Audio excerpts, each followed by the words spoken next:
पेमासानी ने संसद में इस बात की जानकारी दी है। इस पर और डिटेल जानते हैं प्रकाश से। प्रकाश, बताएं। देखिए, सरकार ने पार्लियामेंट को इन्फॉर्म किया है कि वो एमटीएनएल और बीएसएनएल के प्राइवेटाइजेशन प्लान के साथ नहीं बढ़ रही है। इनफैक्ट रिवाइवल प्लान के साथ आगे बढ़ रही है और इसके पीछे की कई वजहें हैं। हालांकि सरकार ने पहले भी अपनी मंशा जाहिर की है और ये स्पष्ट किया है कि सरकार एमटीएनएल और बीएसएनएल का रिवाइवल करेगी। इसके लिए कई तरह के फाइनेंशियल पैकेज का भी ऐलान किया गया है।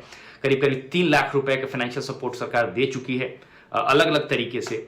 इसके अलावा कुछ दिन पहले कैबिनेट ने 6000 करोड़ का फाइनेंशियल सपोर्ट की घोषणा और की बीएसएनएल के लिए, ताकि जो एमटीएनएल का 4G नेटवर्क है उसका एक्सपेंशन किया जाए। और इसके पीछे की वजह यह है कि अगर आप न्यू पीएससी पॉलिसी देखें, जिसमें सरकार ने अपनी सरकार की जो पॉलिसी है बिल्कुल क्लियर है कि वो कम से कम 2 कंपनियां अपने कंट्रोल में रखेगी स्ट्रेटेजिक सेक्टर में, सो डैट कि प्राइवेट सेक्टर की मोनोपोली ना हो। और इसके कई दूसरी वजहें भी हैं और एक इंपॉर्टेंट वजह यह है कि एमटीएनएल और बीएसएनएल जैसी जो कंपनियां हैं वो सिक्योरिटी स्टैंड पॉइंट से भी काफी इंपॉर्टेंट है, क्योंकि कई ऐसे सेक्टर्स हैं, की एरियाज हैं, जहां पर ये दोनों ही कंपनियां एक्सक्लूसिव सर्विसेज अवेलेबल करा रही है, प्रोवाइड करा रही है, जहां प्राइवेट सेक्टर नहीं है।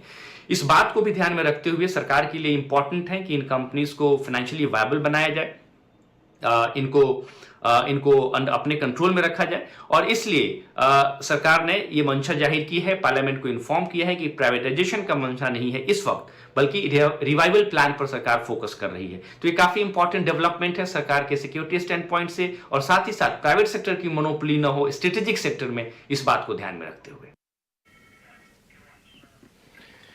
बिल्कुल, बहुत बहुत प्रकाश इस जानकारी के लिए। आगे जरा आप यहाँ पे देखिए, टेलीकॉम इंडस्ट्री की बात करें तो आज और कल के सेशन में भर भर के यहाँ पे खबर आती हुई नजर आ रही है। एयरटेल स्टारलिंक का जो यहाँ पे कॉन्ट्रैक्ट हुआ था, फिर जियो के साथ कॉन्ट्रैक्ट हुआ था, उसके चलते बाद में हम देख रहे हैं इंडस्टार में बिकवाली आई, तो आज यहाँ पे बीएसएनएल एमटीएनएल पर खबर आती हुई दिख रही है। तो आप बताएं, टेलीकॉम इंडस्ट्री पे ओवरऑल आपका व्यू क्या है?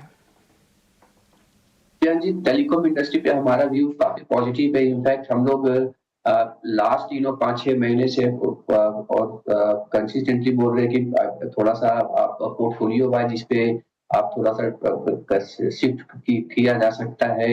रीजन इसमें बहुत सिंपल है, खासकर विदिन टेलीकॉम में देखूं तो भारतीय में हमारा नजरिया थोड़ा ज्यादा पॉजिटिव रहेगा, क्योंकि जो कंसर्न जो पहले जो निकल के आते थे कि वन जो कैपेक्स काफी ज्यादा होता था, वो अभी कैपेक्स कम होता हुआ दिख रहा है, क्योंकि बहुत हद तक जो है 4G और 5G में कैपेक्स कर चुका है। यहाँ से जो है बहुत अच्छी चीज जो ये कंपनियों के निकल के आ रही है वो है कि कैश फ्लो जनरेशन। अगर मैं भारतीय की बात करूं तो नेक्स्ट 2 से 3 सालों में FY25 to 27 भारतीय का जो FCF जनरेशन है वो लगभग 1 लाख करोड़ का होगा एज पर स्ट्रीट एस्टिमेट। तो वो बहुत बड़ा FCF जनरेशन है, और जो वो क्लियरली वो I think that will reflect in terms of rewarding share holders, जो बहुत हद तक वो होनी चाहिए। तो मुझे लगता है ये सब चीज को देखते हुए ये सब स्टॉक पे फोकस होना चाहिए, और जिसका वो सीधा असर दिख रहा है। और जो अभी ये जो सबसे बड़ा कंसर्न जो आ रहा था, जो बीच में जो कंसर्न आई थी स्टारलिंक का, वो भी कहीं ना कहीं ईज आउट हो गया, क्योंकि आफ्टर एग्रीमेंट जो ये कंपनी इसके साथ और जियो के साथ जो बनाया है, राइट।